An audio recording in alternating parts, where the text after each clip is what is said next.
to show this because I like illusions. And to kind of show that our brain, like a perception, is a complex act. It's not simply a neuron in the brain is recognizing a certain thing. So this is a great illusion by Edward Adelson that you can see. It's the great question: are the square A and the square B, are they the same shade of gray? And of course, they're not. A is darker than B, which of course it's an illusion. So they're actually exactly the same. They're exactly the same. If you don't believe me, you can print it out and cut them out. I'll do a little Photoshop for you. If you take away the shadow and everything, you can prove they're exactly the same. But why is this? Our brain is giving us two completely different perceptions for the exact same shade of gray. And it's because perception is complex. Our brain knows about shadows, it knows about checkerboards and all these things. It's assuming all sorts of things. And we get two different perceptions, a bit like this. And so, how do you study a complex system? This is what we were tortured with, let's just say, in about 2005 to 2008, 9. And we did some stuff. One thing you don't do is like throw away your current career and go up a different path, but that's kind of what we did. We said we're going to start looking at the brain completely differently as a complex system. So to jump in, let me show you a complex system, one of my favorites. This is a flock of starlings. If you've ever seen a flock of starlings, it's called a murmuration. There's a whole cottage industry online. Go to Reddit and search it. You can find all sorts of good stuff. But I like this one because it's the first one that I really felt close to. It's two women on a kayak in Ireland, and they come across thousands of starlings, and they get to witness this ballet of interaction of birds where they tie knots and untie, and it is a complex system. So here we go. It's about 30 seconds.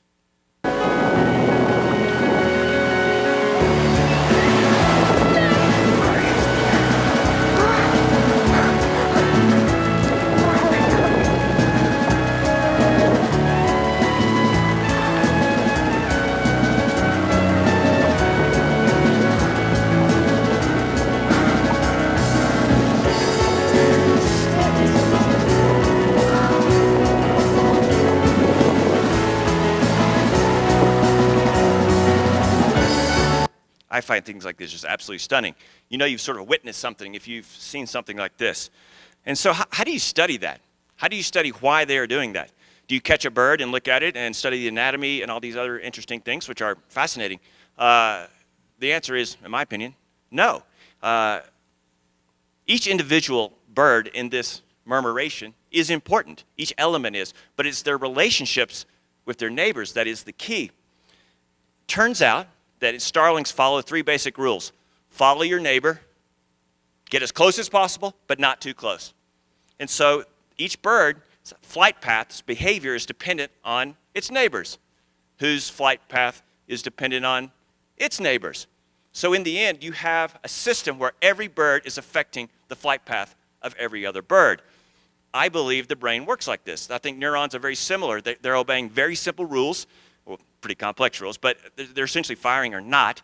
And there's this cascade of waves. And my brother's an EEG specialist, neurologist, and we talk about such things, cascading waves through the brain. But I believe this is how we should be looking at the brain, as a more complex system. This brings me to this idea of networks. That was a complex network. The key with networks, now this is, by the way, an old person network. It's called Facebook. Now, as we know, the young people don't know what that is. They're more Instagram, Twitter types. But for the old people to put boring pictures of their children on it, they use this thing called Facebook. I like this one because you can see out there in the Galapagos that one of the sea lions, I got bit by a sea lion in Galapagos, by the way. That sea lion is connected via Facebook. It's amazing. Now, you guys are more into the Twitter and the Instagram, I'm aware. But the key to understanding these networks is the relationships, the interdependence. This is certainly in the functional neuroimaging world, this was kind of a revolutionary thought about 15 years ago. We actually created and hosted the first network neuroscience symposium at Human Brain Mapping. It was a tiny little thing, tiny little group that everybody kind of laughed at, but now there's, 10 or 15 journals that are just dedicated to this. Networks can be anything, as I said. They can be computer networks, your friend networks. You can study them all the same. The networks tend to have hubs. Nelson Maldonado is a hub, clearly. He knows everyone. And you can study his friend network, or you can study the brain as a network, and that's what we do now. So how do you build a brain network? It's actually not much more difficult than how we used to do it. We used to, though, do a task in the scanner, look what area is active. Now you do a task over time and look for synchronicity. What areas of the brain are talking to the other areas? And if they are, you say they're connected. And then you can create this large network and then do all sorts of interesting mathematical models. This is what a brain network looks like. Every little dot is a chunk of brain tissue. Every line is a connection. It looks a bit like a murmuration, I would argue. And you can do interesting mathematical models. One of the favorites that I like is community structure, or finding the neighborhoods. What chunks of brain are more synchronous with each other than they are with the rest of the brain. We're comfortable with that. We have friends networks. Our friends tend to be friends of each other. You have friends outside that, but you tend to be more in your neighborhood. So does the brain doing different tasks. So does any network. I'll go back to this one. If you do this community structure analysis on this brain data, you get these colors right here. So there's the yellow, the red. These are communities that tend to be talking to each other more than they're talking to the rest of the brain. If you take the yellow one here and put it back into brain space, you get what is called the default mode network. And if you're in neuroscience, people love to talk about the default mode network. It's probably related to a coma and brain death as well. It is a fascinating network. It's got areas in the front of the brain, areas in the front here, frontal lobes, back of the brain, the biparietal regions, and also deep areas, posterior cingulate, precuneus, those who like anatomy. These areas tend to sync with each other, and an intact default mode network is extremely important. Many believe it's involved in self-referential thoughts. I like to say it lets you know your place in the world. It lets you know what other people are thinking and have empathy. It tends to deteriorate with age. I study mostly healthy aging, but we watch deterioration of the default mode network. Schizophrenia, several neurologic disorders affect the default mode network. You can look at other subnetworks as well. This is for all the medical students. You would recognize this is just a subnetwork of the sensory motor on the left, the visual on the right. Again, these are not areas that are active. These are areas that are synced. And so again, you can look at the basal ganglia network. I'll show one later. So what does that have to do with music and the brain? I have a little side interest in music. That's an understatement. My whole life is basically music. By the way, raise your hand if you've listened to music in the last 24 hours. Okay, that's 100%. And why is that? Why is that? It's because music is one of the most powerful forces we have on earth. Dr. Michael Tout, who is the world expert on neurologic music therapy, created the whole field, will speak at length about this, so I won't steal anything from him. But it is a powerful, powerful force that Nelson wanted me to talk about, because it is part of my interest as well. Now, if this means anything to you, then you're my age or older. All right, so this is from an advertisement for Maxell cassette tapes. Most of this crowd doesn't even know what a cassette tape is, but that's okay. You can look it up. You can Google that later. This is from a great commercial. But the fact is, I like it because it expresses the power of music. And Victor Hugo does as well. Music expresses that which cannot be said and on which it is impossible to be silent. And very few things can we say that about. I stole this from Michael's website, actually, but music engages so many different processes in the brain. Nothing else is like this, from memory to attention, motor control, emotion, autonomics, perceptions, executive function, language. That's all involved in music. If you do a traditional functional MRI experiment with music, the whole brain is on fire. And very few things do that.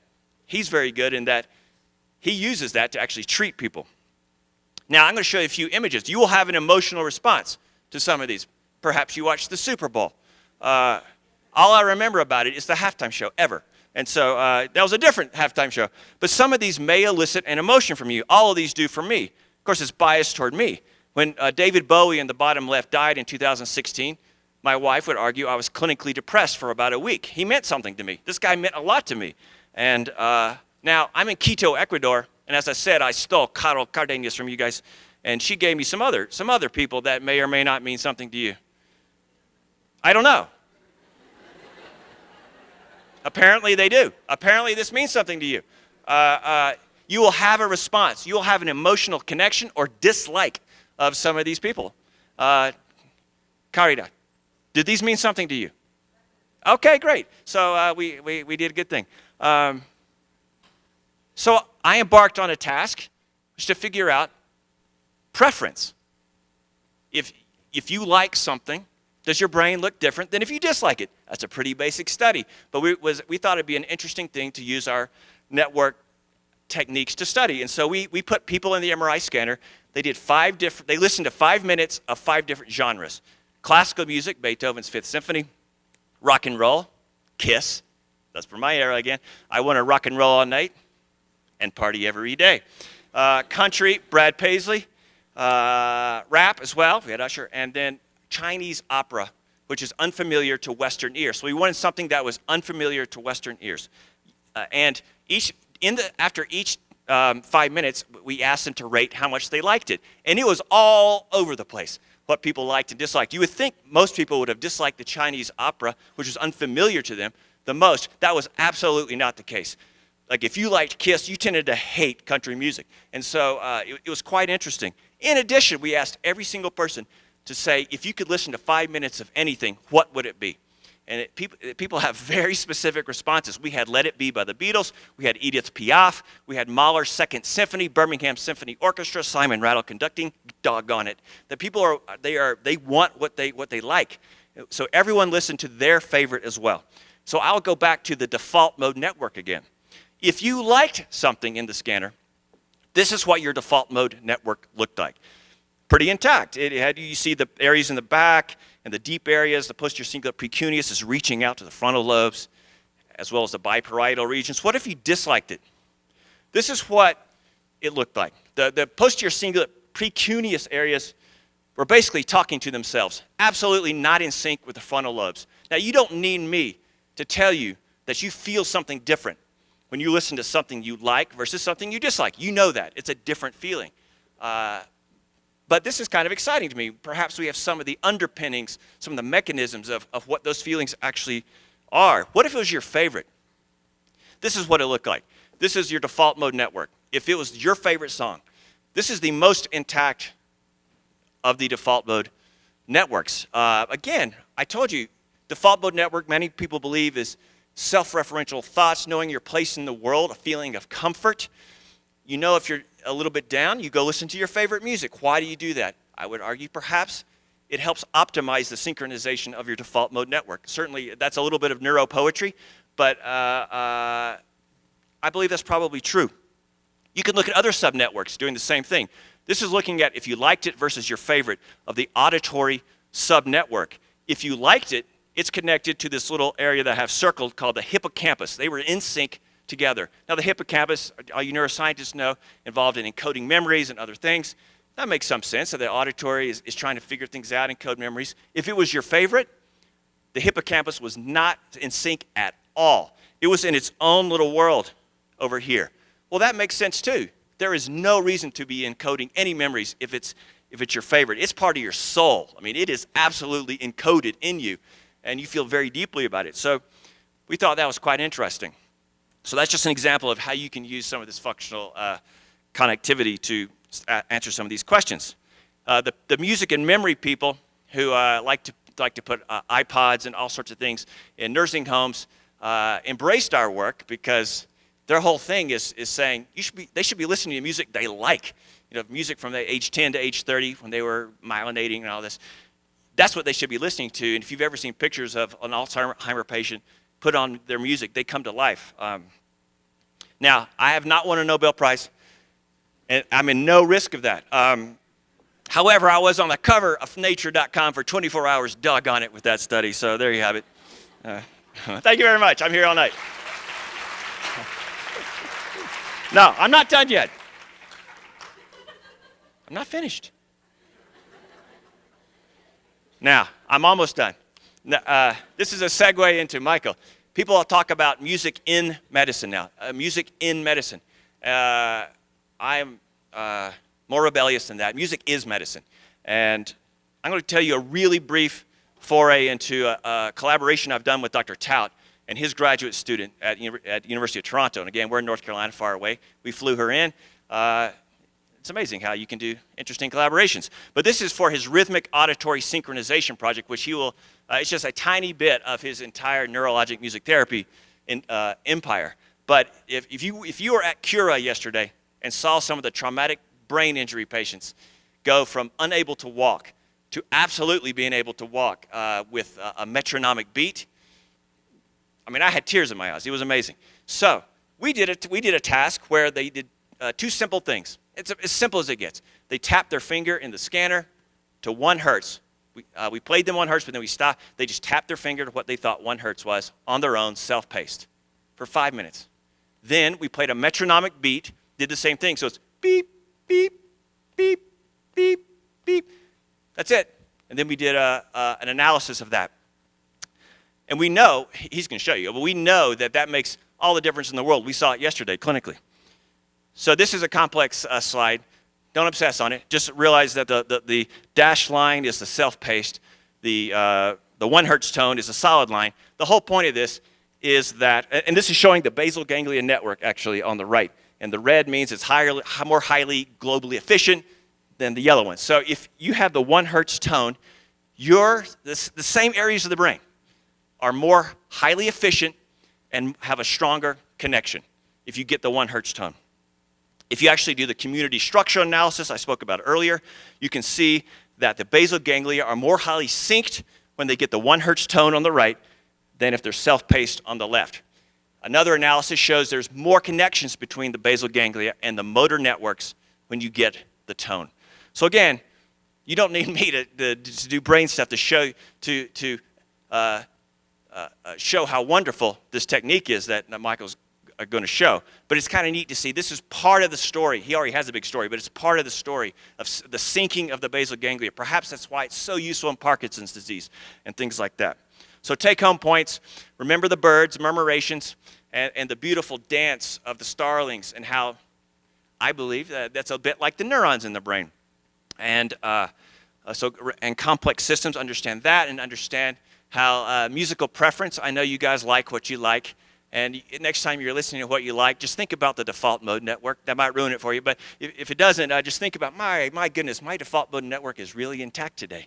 And with that, I want to give a last shout out to my colleague, Paul Orienti, who is the artist for my slides. He actually drew your flag, which he said was quite tough. And that's all I got. Thank you very much.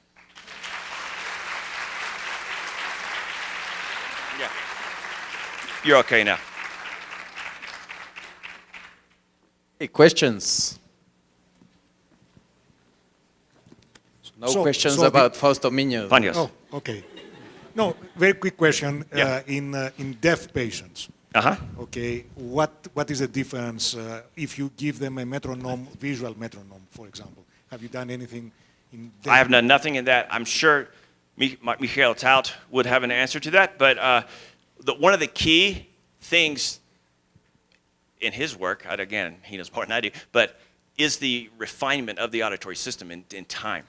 And so I don't have a great answer to that. Cheta. Okay, yeah. Wait, sorry. No, You've been trumped, so to speak. Sorry.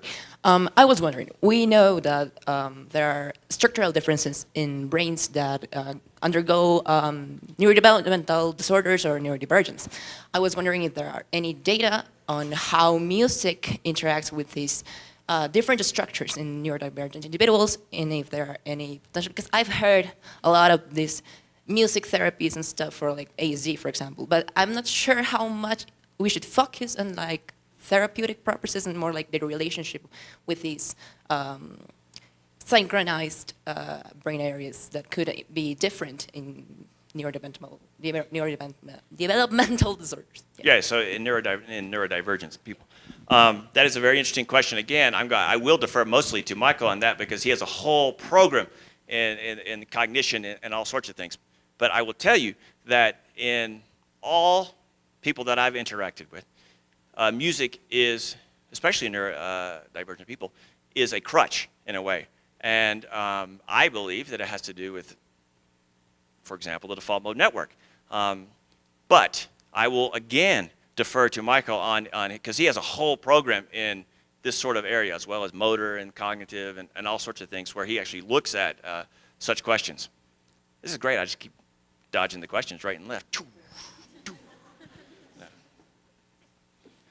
Sorry, Michael, you got lots to talk about.